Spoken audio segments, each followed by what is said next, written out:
Also, if I was a kid during this age, I wouldn't want my parents to watch this show. Why then? How many times have they punched a kid in the face for doing something wrong or not listening to an adult tell them what to do? Hey everybody, welcome back to one of the Stoneface Reactions. I'm Zeta, this is Lessons, and we are here with episode 20 of Mobile Suit Gundam 79. Hand-to-hand combat. Or whatever Lessons said the episode was actually probably called. I think it's assault or battle on white base. I'm not really sure. Either way. Well, I know the subtitles on the episode said hand-to-hand combat, and whatever whoever named the file that we're watching named it hand-to-hand combat. I'm like reading the OBS window thing that's telling me hand-to-hand combat, so I don't know. Again, I don't speak Japanese. Never will. Not because I'm against speaking Japanese, because my mind is no longer elastic enough to be able to pull in new information. I am the old man that sprays you when you walk on his lawn and yells at you, young kids today. I don't understand the language that you use when you're online. The lingo. Nope, I meant language. Yeah.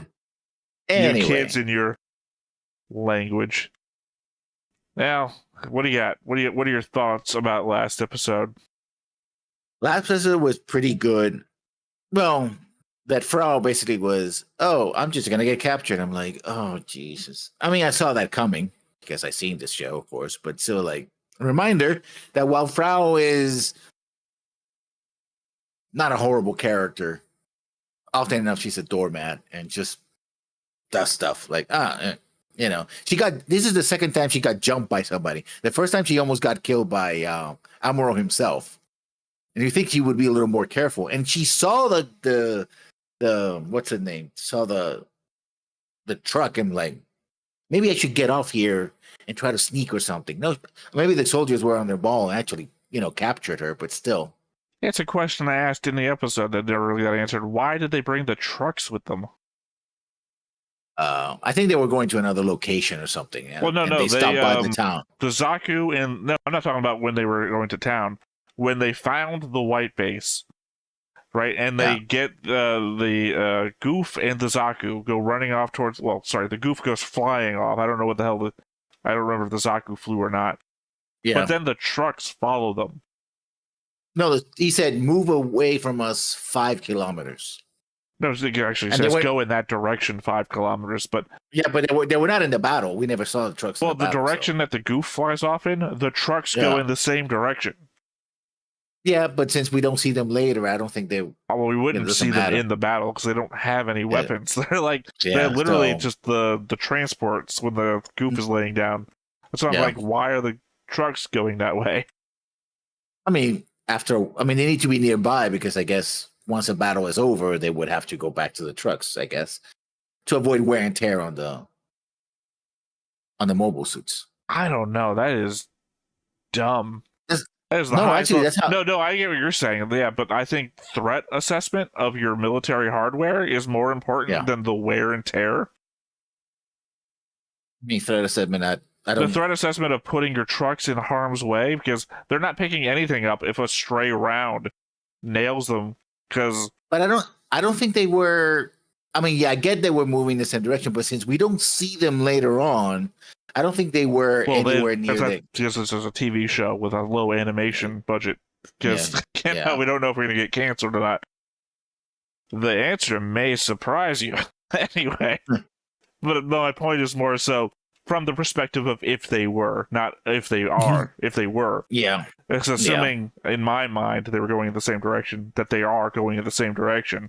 It's more important that you have your trucks available and having survived than worried about, you know, the motor pool, when they're going to tell you the repairs are going to be. And the other aspect of this was... the whole scene where Amuro essentially gets, he goes back to with the Gundam and has to confront the fact that people are like, you're an asshole. Like, no, but I know what I'm doing. No, you're a fucking asshole. So stay there and see if you learned your lesson. I mean, it could have been so much worse. Can you imagine if the show just ended here? Like, he comes back, Amuro, we need you for logistics. And then the camera pans back and all you hear is one single gunshot. Yeah. Or just Bright just take out a gun and just shoot him. Like, by order, by uniform code of justice of the Federation, you're a deserter, deserve to die. Next thing him like, have to a pole somewhere. Like, yeah, I think I'm going for the less is more. Just the cameras panning back on the white base, slowly traveling. And, Amuro standing in the thing. Well, no, not even don't show anything. Just the white base travels on. All we hear is the gunshot, and all we have is the context of the last 3 episodes. We're talking about how do we handle deserter. Well, deserters specifically, because we've also been going back and forth with the crew of who thinks what. Sayla, Bright, somebody else. Kai, obviously. Because Kai even says when Amuro gets back, I'm going to shoot him. That's what he says. Well, sorry. The subtitles only imply it. In English, Kai says, I'm going to shoot him when he gets back.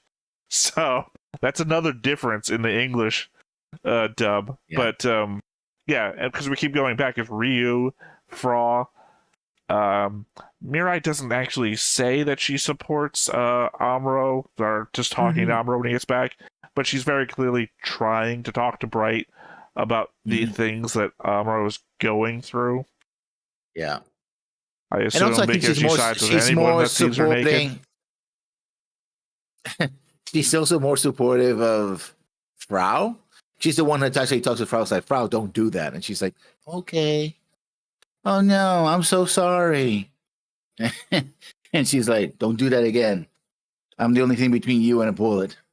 I don't actually remember this conversation. Between Mirai and Frau, I mean. When Frau gets back and she says what she saw, when she saw the goof and all that, and it's like, oh, you sure it's a goof? That's what Bright is answering. Like, yes. And then Mirai goes like, you can't go out there like that, on your own like that. And she's like, yeah, I know, I'm sorry. Oh, right. So when that was happening, I was bringing up the fact that she had left last episode because you and me were having a little debate about that at the moment. And I remember more so that we were having the debate. Yeah. So, because I very specifically was thinking about that from the perspective of the fact that she runs off of the bridge, obviously gets into the dune buggy and runs off in it, but the white base is flying above the ground when she does that. So, assumedly, she jumps from 30 feet in the air. So she pulls some real Fast and the Furious shit. I mean, the boogie can also fly, I think, or hover. So I don't know. I didn't really watch Nightmare Before Christmas.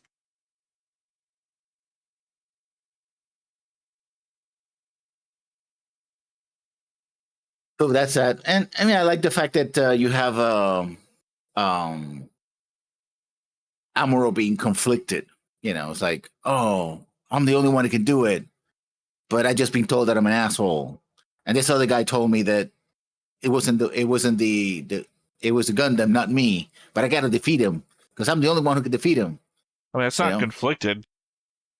At no point now was he conflicted. He thought the same thing the entire way through. He was conceited. That's what he was.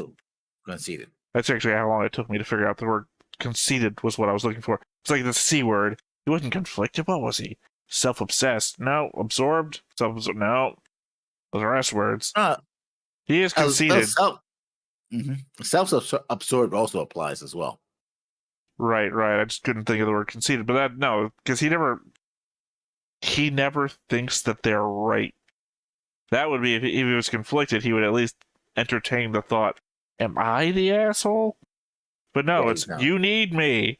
Let me out of here. You need me. I'm sure Kira thinks that in Seed, but he doesn't shout that at people. No. But I mean, this is the path to that word self-discovery is what's in my head, but that's not what I want to use here. It's the path towards betterment, at the very least. Character growth, I hope. Character growth. he's recognizing the person that he isn't, but hopefully he will, I guess, when people start dying. Because obviously in the next time on we see that they let him out. Because that's what Sayla out of her cell. The moment the white base is under attack, we need all hands on deck, no matter what you've done before. Which, by the way, just seems like the horrible position to let the deserter out. Because why would he help you? Obviously, his first move is run away. And we'll see what happens. Oh, I mean, we have no choice. I mean, I can stall for another 20 minutes. All right, I guess that's it. Let's go ahead and hop on into it. But before we get started, make sure that you hit the like button, hit that subscribe button, comment down below to feed that algorithm. On top of all that, if you want to watch more shows like this, unfiltered, uncensored, and uncut, as well as some early access stuff, you can check it out over on the Patreon. It's just $5 a month, but hey, no pressure. There's zero pressure in order to do that. It's just a little bit of extra support, and it would be greatly appreciated.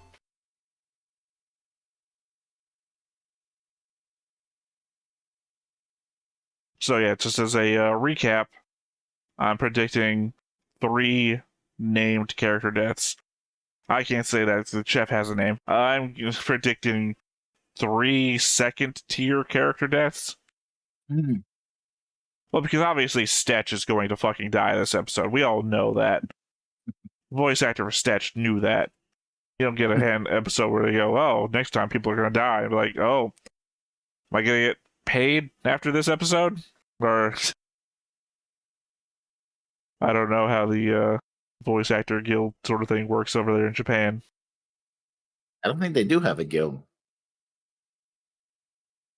I don't think they unionize. Well, the point being, people you've only seen their faces once are going to die this episode. We gotta clear that palette. Yeah. Get new toys, I guess. Kill the other characters. Well, who did I say? New Ryu, action figures. Haemon, and Ramba. Ramba. Yeah. Well, sorry, I was thinking Garma again for some reason. I was like, Garma's already dead.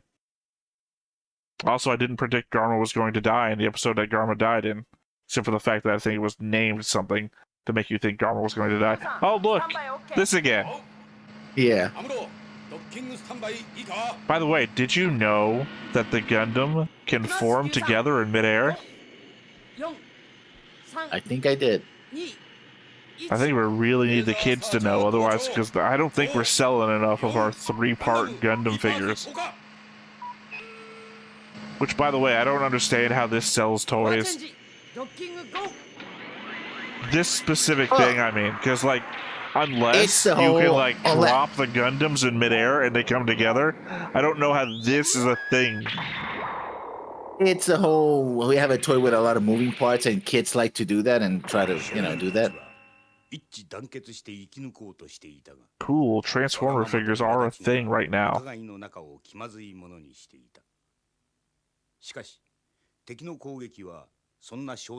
Yeah, it's that's what makes me think he's gonna become a murderer. The darkness, light, darkness thing. The eye catch.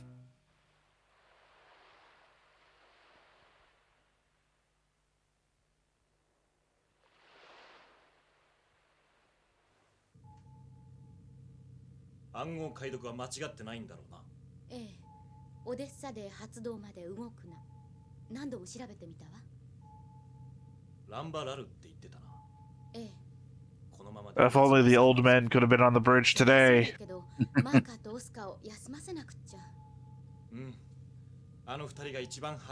They're literally on the bridge every time we've ever been on the bridge.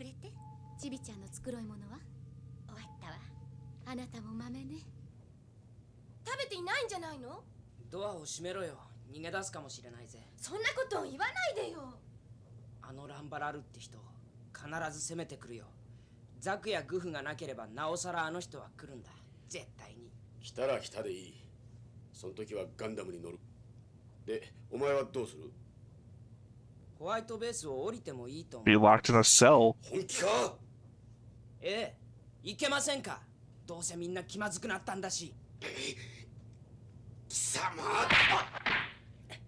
Oh, I feel more for getting the head back to the headboard thing.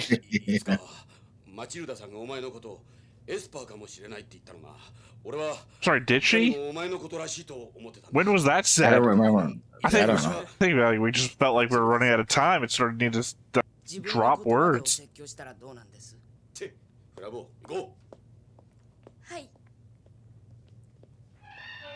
I would really hate the first like concept of the new type was just like Matilda said you were an Esper or something. It was like what, when, where? Yes,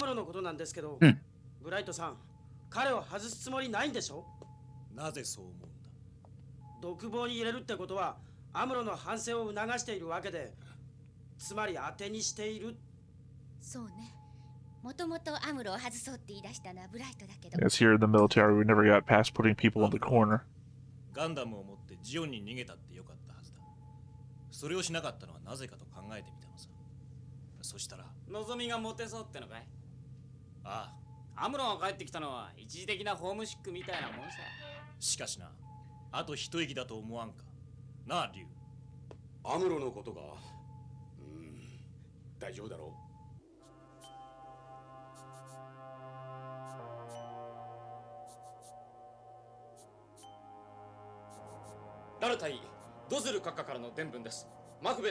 Also, if I was a kid during this age, I wouldn't want my parents to watch this show.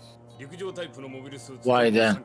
How many times have they punched a kid in the face for doing something wrong or not listening to an adult tell them what to do?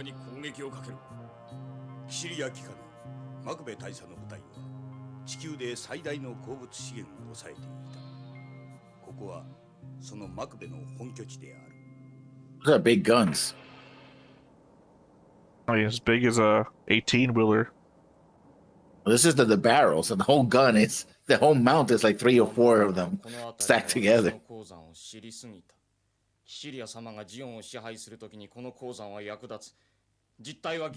do know he's on your side, right?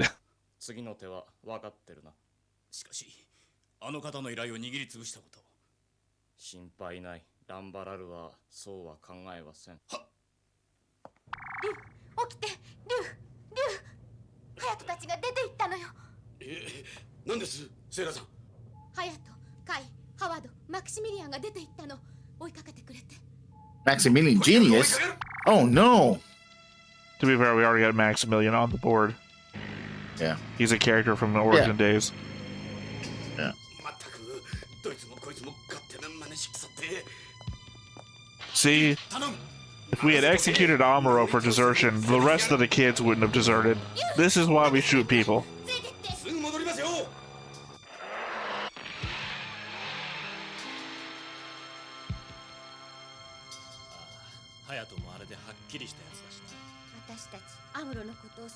So how's this a surprise? We're literally sitting in the background of the scene where Sayla was talking.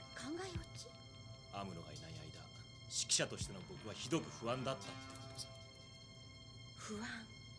君も星回りのいい女性だと思っている。しかし、アムロだ。あいつがいなくなった時感じた不安っていうのは、これは絶大だ。一体何なのだろうな。Yeah. Here's the thing. That's exactly how the other characters started talking in Naruto when I started hating Naruto too. Well, yeah, and so Naruto's like, I'm the best there ever was. You're gonna need me to fight the fight. And that's what Amuro has been talking about. And then everyone else is like, yeah, we do need Naruto. It's like, fuck it.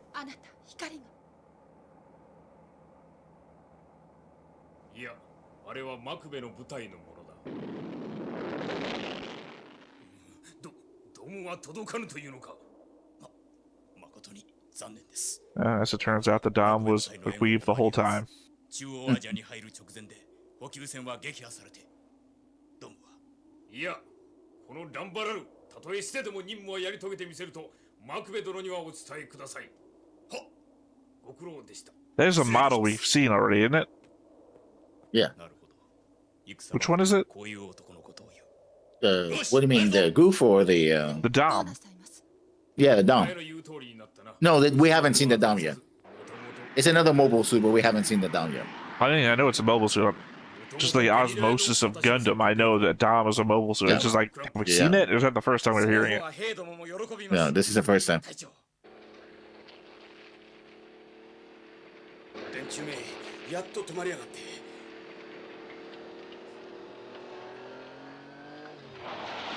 お前たちまで何ということをしてくれるんだ戦うのはホワイトベースでなくたってできます近くの連邦軍を探してそこにブライトを見捨てるつもりかブライトにはアムロがついてんでしょうがいい加減にせんか赤い僕にはホワイトベースで戦う意味がなくなったんですよこれは仕方のないことでしょ隼人 Why?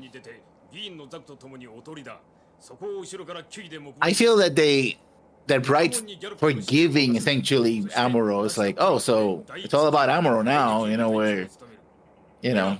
I mean, that makes some sense. Amuro can get away with anything, and we're here doing what?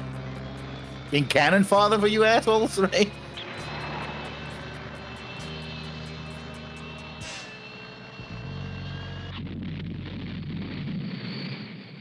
木馬です。推定位置より10キロ移動しているだけです。良好です。ザック、キュイ、各隊30秒後にギャロップ発進。よーし、ハモン。 Yep, and they've been all fucking around. あなたこそお気をつけて。いやー、殴らなくたっていいだろう、リュウ。そうですよ。力ずくで人に言うことを聞かせようったって無理ですよ。Well, according to rank, I can't. Yeah, yeah. Well, even though it's still technically arguable if you guys are soldiers or not, in which case I'm just hitting kids. In which case, size tells me that I can. Oh, thank God we came out here with our bright blue and white outfits against this brown landscape. あの音、オリオンの言ってたギャロップだ。ホワイトベースに向かっている。ランバラル隊か。戻るか戻らないかはお前たちの両親に聞くんだな。リュウさん、待って。Honestly, it felt like a bluff from the beginning.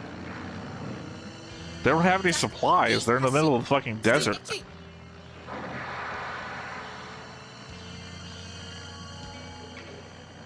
Now these are goofy vehicles. No, that was the one that got destroyed last episode.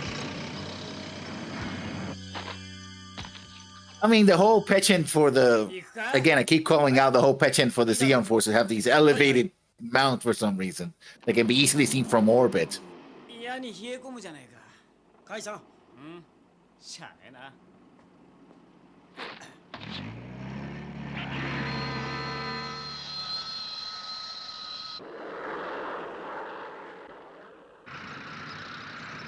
Although I don't know what is the advantage of having them be both hover vehicles and wheel vehicles, right? Yeah, you seem to think I'm going to agree with you. No, the hovercraft has its own advantages. Well, you would just make a hovercraft and that's it, Oh no, right? because the hovercraft also has its own disadvantages. So having it be both means you can get past the disadvantages of both. Probably has its own unique disadvantages for being both, though. In that, like, one system is likely to fall apart. Get stuck, or a wheel gets damaged, you can't even do one or the other. So it doesn't really matter. That one frame where he was drinking his own hand.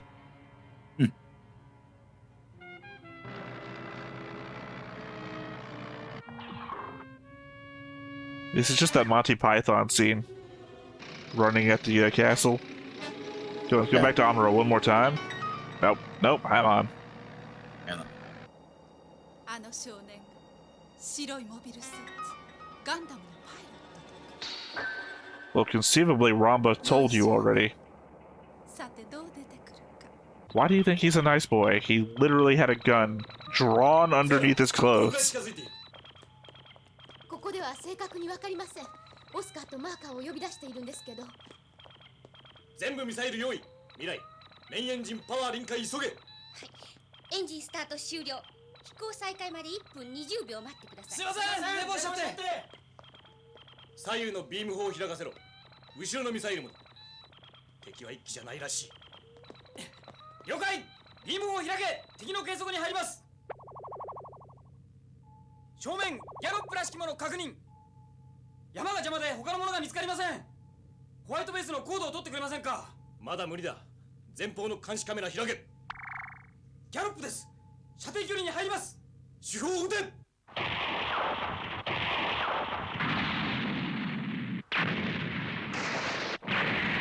So I guess the main cannons we can fire from the bridge, but everything else has to be manned directly. Yeah, the secondary. Because I remember that's how the captain died. Oh, do we have anybody else on the board? Of all our secondary Gundam pilots, you are the worst. I mean, she's the only one who actually has piloted the Gundam besides Amuro. Yeah, she got the foot cut off and then the camera destroyed, and...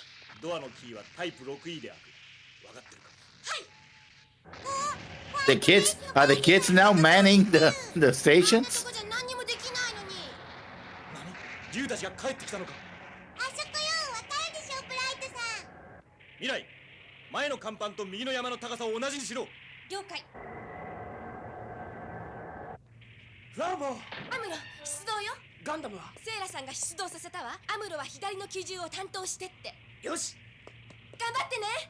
Oh, that's some forward momentum on that. You know, unless he runs off to go into the gun tank or something, because he's like, oh, orders, fuck that. Yeah.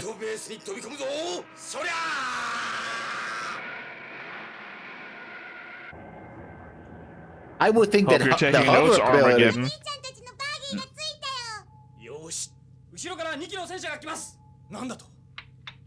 I mean, I would assume that they got momentum in hovercraft mode, and then. Yeah. But I think hovercraft would have been better.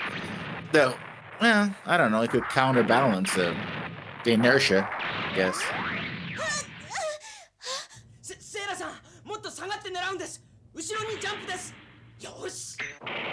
Remember when Sayla already proved that she didn't know how to turn the radio on?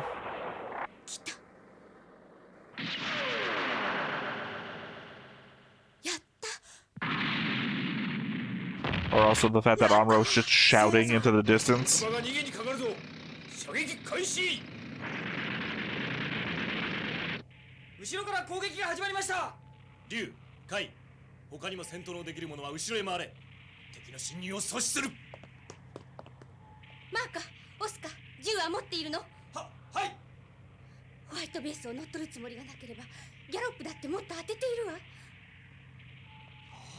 I mean, literally, we know that their orders are to destroy you. This is the Garma Revenge Team. So named.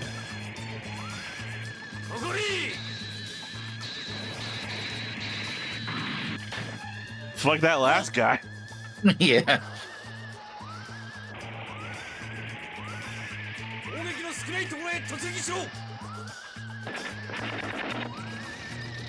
What is the perfect Zeon invasion music, you think?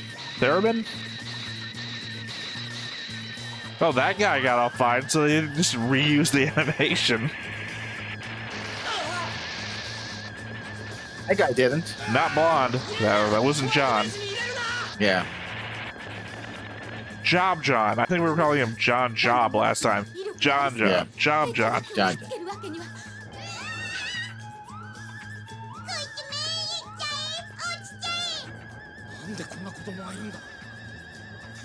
Yeah, Clamp ain't gonna shoot a kid. Never mind. Clamp's an ass.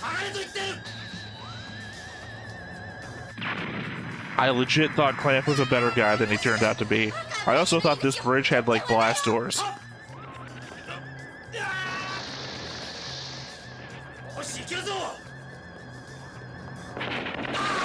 Is there any reason why the handle on your airlock is swastika? Swastika, yeah. Oh, there goes Clamp, I think. I don't think that was Clamp.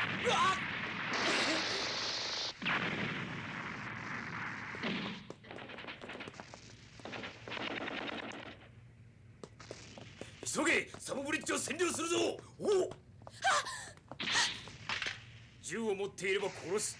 どこかに隠れているんだ。あなたはあの人レストランに。Because if this was seed, that would be flay. Yeah.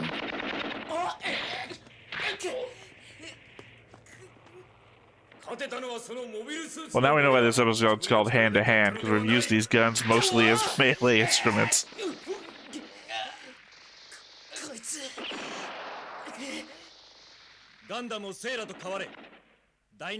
This just goes to answer that question I asked way back in Origin. Are Xeon soldiers just weaker than Earth Federation soldiers? I mean, if you have momentum, you could, but then like, it's the guy was going to knock man, them off. unable to overpower a kid.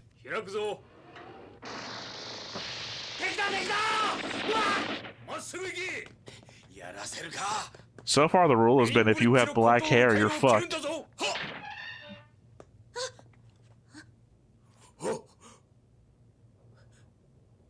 I know you.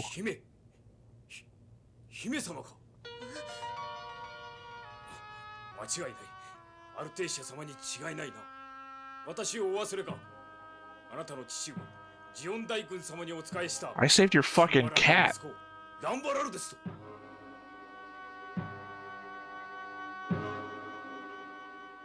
アルテイシアと知ってなぜ銃を向けるか。This is a very confusing situation.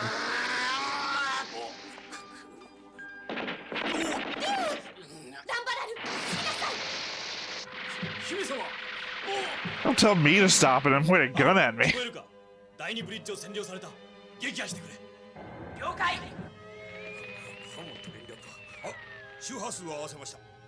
So I don't implicitly know where Ryu got shot. It looks like Ryu got like a chest shot, but I don't like know where.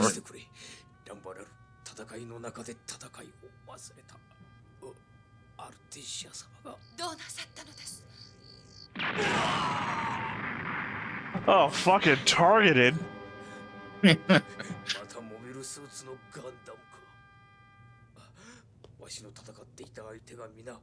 No idea how the fuck he survived that hit, though.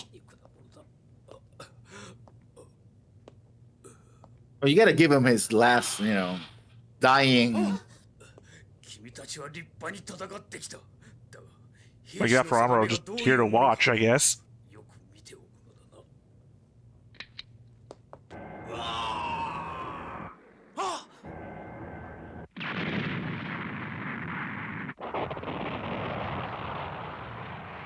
Less. Kind of wish he had, like, done something more. I've seen that scene before. Like music video, AMVs, whatnot. Obviously, had no idea who was jumping, though, so.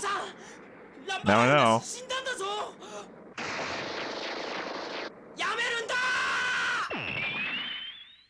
Yeah, I didn't know if the implication was that she didn't hear what he said or not. Because there seemed to be interference.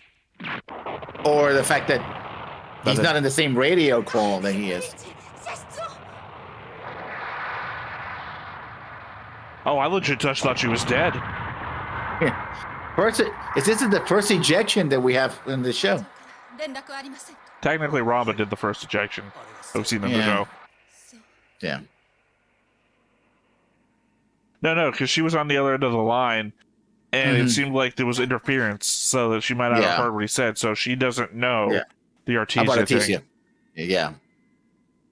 And I understand why he didn't, like, run at them with the explosive. Artesia was there. He's not about to kill her, because he says some sort of loyalty.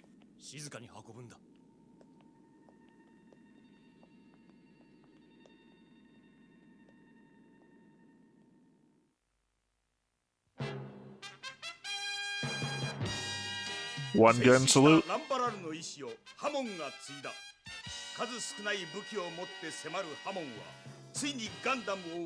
Nope. Might as well call this episode Isolina. Part 2.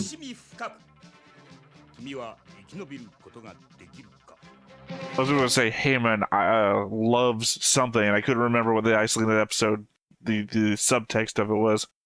Yeah. Well, I guess 1 out of 3. Mm. Again, Ryu got shot in the chest. I don't know where, because like Ramba got shot in the arm, and he acted like he got shot in the chest. So I don't know. I mean, he got shot twice. Right. But the wound that we got visibly shown was the one on his arm, and he's doing this. But he's, and I know he got shot after that. That's what you're referring to. When he got shot in the arm, he was acting like he had got shot in the chest. So Ryu, like, taking a shot and going, ah! He could have been shot in the other arm on the other side of the wall from us, so I don't know. Yeah. It's good. Yeah, the animation, was kind of poor, right? Because they were going for the quick action shots with a very basic animation budget, clearly. But obviously, also, Amuro, what the fuck? Like, why did he attack White Base, for one thing? No, he was told. Right? Did he? No one told him. Yeah, he told him, take out this. Because the thing was that they were using the secondary bridge to take control of White Base, right? They couldn't get to the main bridge. Well, again, these are things I'll find out again when I do my rewatch for my notes. It's just like, it's like out of nowhere for me. It's like, okay. But then he's just like, what's going on in there? What are you guys doing in there, buddy? What's going on? Like, he's sitting there. Yeah, it's like giant face for like no reason. Like, didn't have any. Could you reach in? Maybe grab the guy? What? Yeah. You picked up other things. You were going to try and catch him a minute later anyway. What are you doing, Amuro? Aren't we being attacked from the outside by other people at the same time? Yeah. Well, thus ends the Raw line. You've never had any kids. We're aware of. Yeah. The family overall is dead. Didn't the one that Char, the one that Char didn't want to kill, I suppose. He didn't have any vengeance, bloodthirsty vengeance for us because they helped him out. I think they're just down the list. Yeah. Wait, why would they? Because they actually helped him out. So. Oh, you mean the guys who like really helped the Zeons? The zombies, rather? I mean, I think the reason I think they would kill him is because Ramba answered directly to Dozel for a long time, and then again, he went back. Yeah, he had his out possibly, and then they chose to go back. Yeah, I mean, I'm saying I'm pretty sure he's on the list. Because if you're saying why would he kill him, I was like, well, why would he kill Garma? Garma was going to leave. Yeah, but I think he was going to wipe out the entire Sabi family just because that's Char. Right. But my point is more Garma is as guilty as Ramba is, in my eyes. More so, actually. Ramba is more guilty than Garma. Garma has the name, and that's what he says, curse your luck for having that name. But Ramba actually takes part in some element of Operation British. Garma had nothing to do with that, other than I guess maybe knowing it was going to happen. I don't even know he knew it was going to happen. But I don't think Char cares about Operation British. He cares about his family that was killed. No, I understand that. I'm saying that Ramba's overall guilt. I'm just weighing the scales here of Garma versus Ramba. Who's more guilty of what? I mean, if Ramba may have helped Char in the scheme of things, but in the grand scheme of things, Garma literally did nothing other than, I guess, assaulting Loom. It was Loom, right? Yeah. I mean, he was participating in the battles on Earth afterwards, but that was it. God, I want to say Loom, but I can't remember. It was the one he goes to that, but before that, when he's on his kick of being personally responsible for military action, the very first side that he goes to put down the fighting. Yeah, I'll say Loom for now. Someone will correct me later, I'm sure. Ramba. Again, he is he aids the zombie family. He may have personally helped. Well, even then, he would know Heyman more so than Ramba. Ramba helped get a cat. I mean, that's more of an Artesia thing, and that earned him 5 seconds of not having a gun pulled on him. Or killing her, and that's Well, no, I mean more so that he's having a conversation and Ryu comes charging down the hall, shooting at him, and he shoots back at Ryu, and she's like, "Stop shooting!" It's like, don't point a gun at me. I'll stop when he stops. And actually, he says, like, I forgot to be a soldier for a moment. That's what cost me my life, right? Because it's the cute minute of Origin when she's like all stressed out about Lucifer being back in the house, and he's like, "Oh, I'll rescue him," and she kisses him, and it's like, that's the thing, right? That's the connective tissue between those two characters, and then all of a sudden it's like, "Oh, you're that little girl." I don't even think he cares that she's the princess, other than that's what you called her. I mean, I think he does care. He cares. Ultimately, if we bank in on Origins, the fact that these two characters are the descendants of Deku, right? I think we're well past the era of being concerned about the return of Daikun's kids.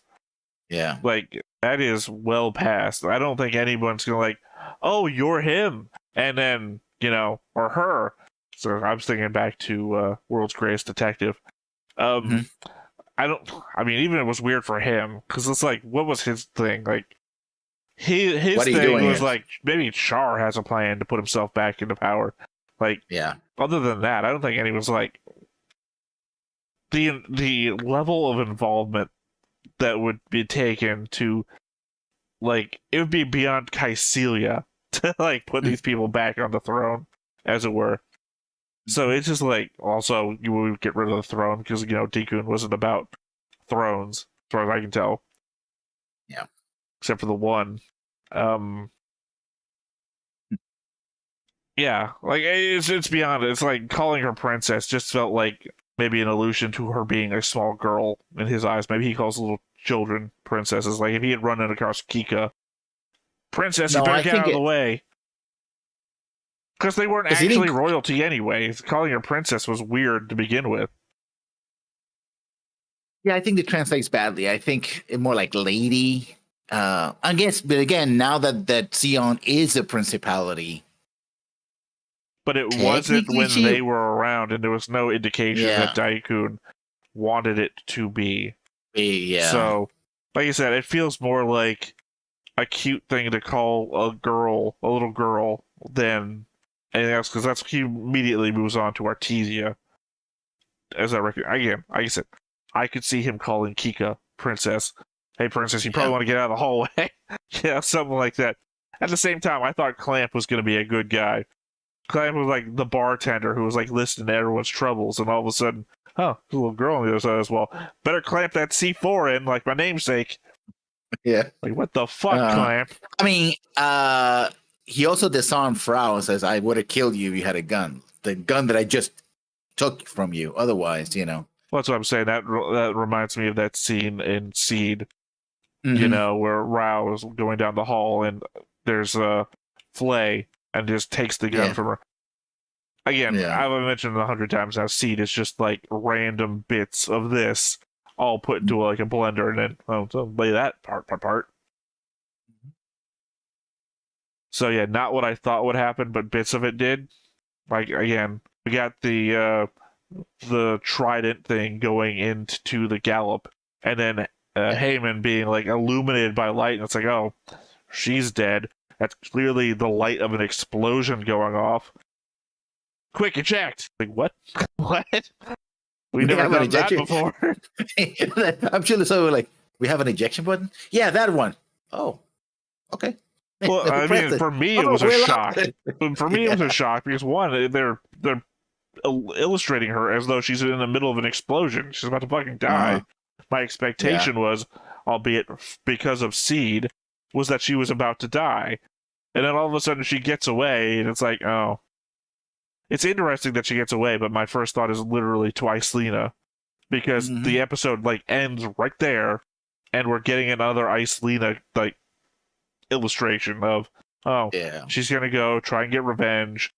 Then she's gonna either slip or die to her injuries, depending on what you believe happens in that scene. It was a great scene. I wish Ramba hadn't gone out that way.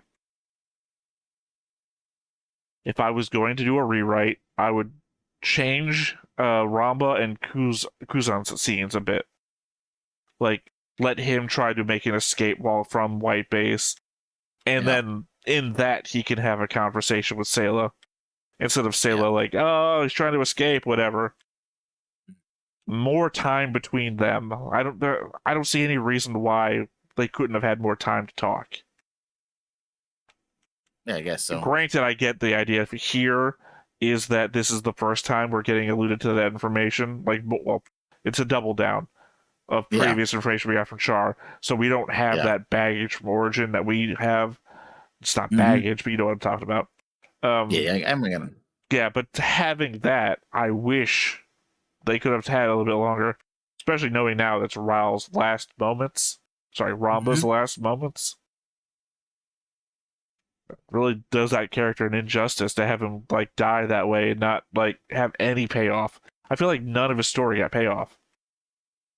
Yeah, but again, remember, we have to look at also, yes, we know about Origins, but if you look at it sort of self-contained to 79, his mission was to avenge, Garma's death. Well, I mean, I get that, but you also have the bar scene. He clearly failed, right? Well, the bar scene builds him up to be, he's kind of different from all these other guys. And then the very next episode, it's, he's dead. We get the whole 2 or 3 episodes before that. Him and Haemon, hey, we're in love. Hey, I'm going to get you elevated to that position that you as my lady should be in. And then, he's dead. Yeah, but it also emphasizes the fact that this is a cruel world, right? That what people want to happen won't. And that you have plot armor, of course, so there's that. But aside, any character that doesn't have plot armor can easily be a representation of, listen, we're at war, and even if you have quote-unquote good people, not good guys, but good people, they're as liable to die, or more so, because this is a cruel world and a cruel war. Yeah, no, right? That's why I always say that I prefer the bad guy characters, because they suffer from that the most. No, I understand. That's the most forgivable aspect of this all, is that this is a war is bad story. That's what all of Gundam is about. So I can't, complain that, a guy died. Because obviously, the unfulfilled life is one of the worst aspects of, sorry, the word's escaping me. Conflict? Yeah, I guess it's not the word I'm looking for. When there's casualties in a fight that aren't related to the fight, the word for it. Collateral damage? The collateral damage of the war is the unfulfilled life. And specifically the one that we get presented with.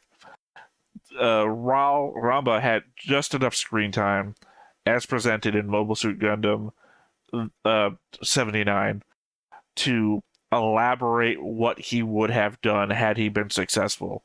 And then that final rug pull of, one last goal for you to achieve if you get out of here. That's Artesia. You know people that would want to know about this. You're sympathetic to her, which we know more than the show does because we come from the future. Lots of more stuff on top of all the shit we've been building up for you as a character and your relationships.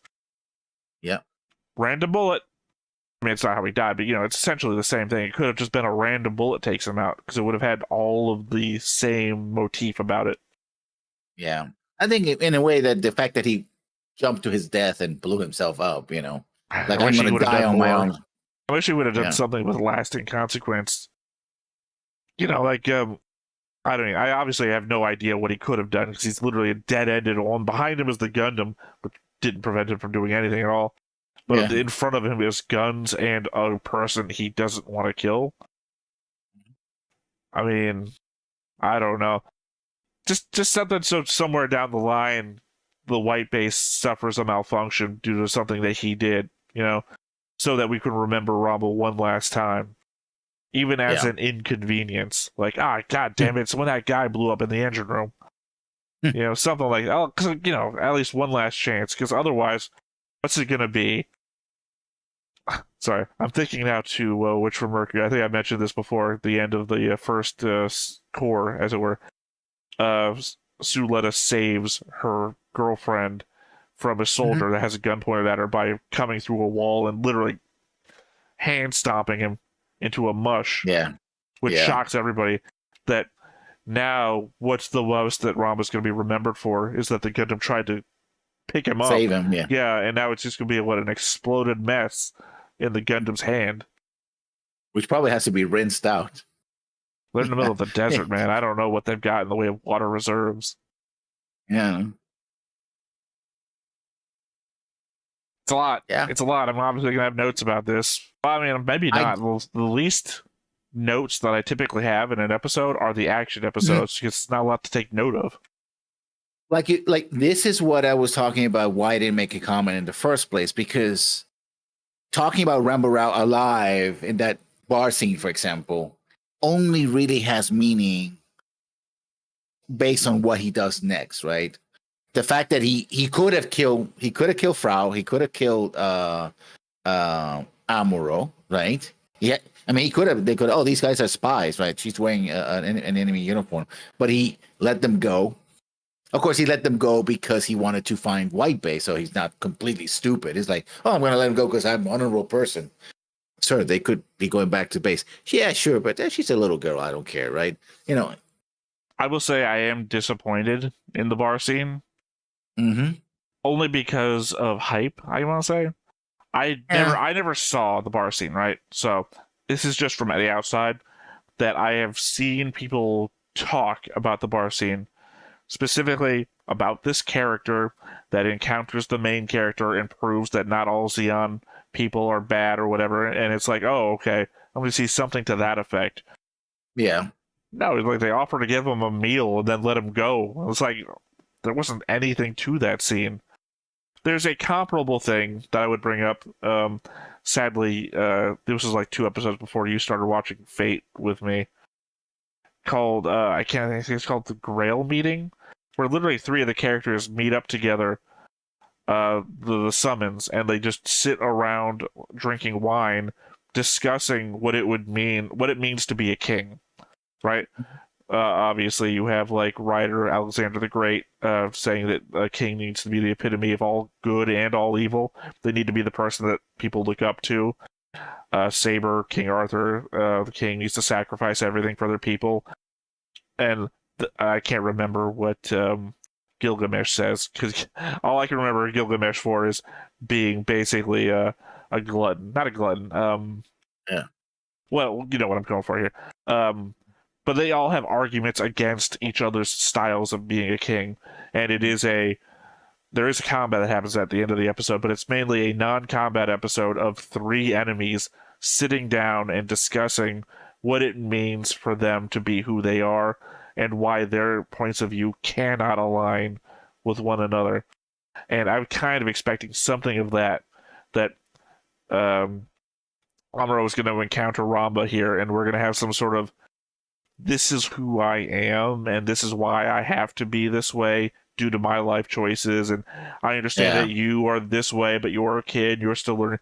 I expected some sort of in-depth philosophical discussion, or at least a point of view exchange, and it was just, I'll buy you a meal. I don't want a meal. He'll buy you a meal. I don't know. Oh, you got a gun in your pants. You better go.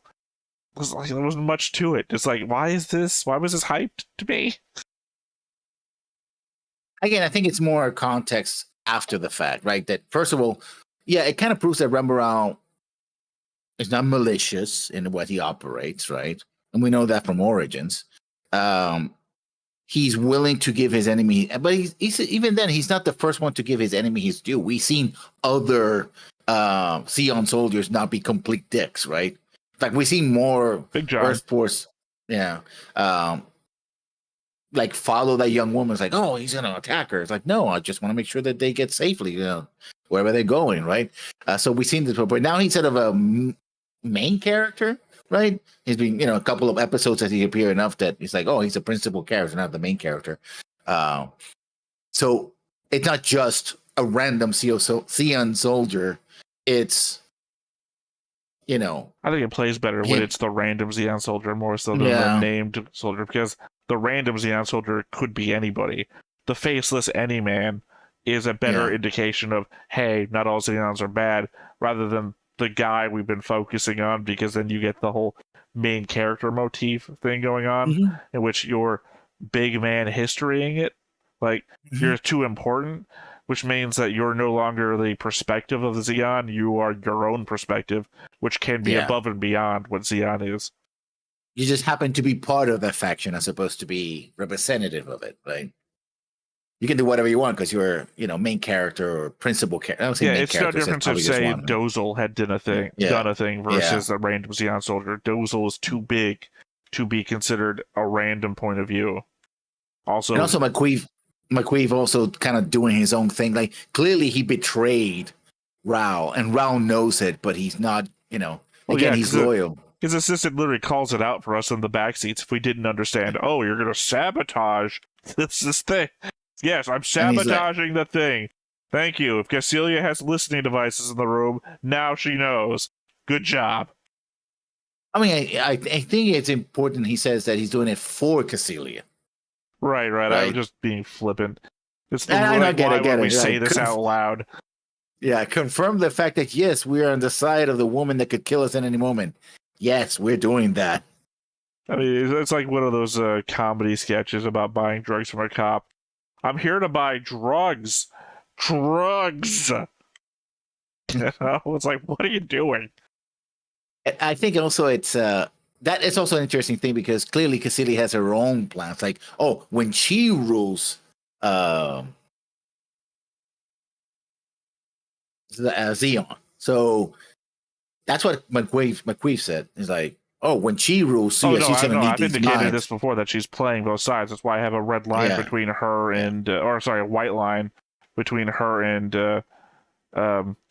Degwin and her and Guren, because I feel like she's playing both sides, because she's told both of them that she will do what both of them want.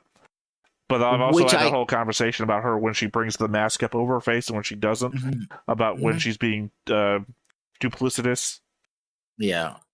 Maybe a take of hers. Which also means that maybe she suspects that Char had... I mean, would she even know that Casfell is Char at this moment? You think? You sure? Yeah, no, she definitely does.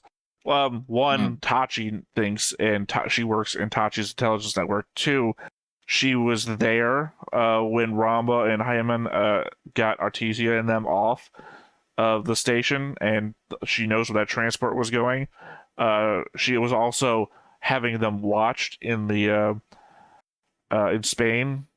So every guy that she's been watching them, that Char has fought. Also the spaceport, technically, all those people were watching the Char and Char. That's it. Yeah, but remember that she probably was a person got confused, but at the same time, everything after that would have also...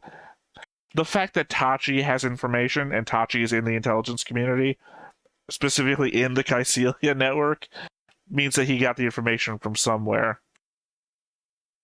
So I have to believe that the fact that she knew everything before Casfall would have been killed, and then the fact that she could put everything together later.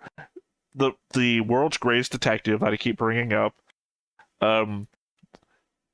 everything that he could have figured out, Caecilia easily could have figured out. And my problem with the stuff that he figured out is that he should not have known anything from Casfall back. All he figured out was somebody switched places with Char. So she has everything from Casfall backwards. He figured out Char forwards. Tachi figured out Char forwards. She can figure out Char forwards. I think it's 100%. Now, so now she is going to offer him to help him. Yeah, no, I mean, that would be the easiest read on my book, is that if she's going to try and usurp her family or ensure that her family does whatever she wants to happen, that he is the wild card that she could play at any point. I'll give you the thing that you want, and then he's going to be riding that back pocket to get what he wants until he can kill her, too, I assume. Yeah. And also he is, if Artesia is the princess, then he is the prince. You talking about how elaborate it would be to get him back into power? Well, the one person that could really help him do that It's Cassilia. I mean, I don't see that he's that kind of person anyway. I mean, I think he's gonna kill her anyway, but still. Well, no. I mean, I don't see him as that kind of. He's not about that. I think I would say he's single-minded, but he doesn't act that way either. He's not. He goes with the flow. You know, he's operating with the way whatever luck brings him. I mean, luck brought him Garma. Now luck has clearly brought him Cassilia too. But I don't see that he wants to rule anything. Anyway, final thoughts? Yeah, that's it. All right. Well, once again, I have been Theta. This has been Lessons. We've been Stone-Faced Reactions, and we will catch you next time. Bye-bye.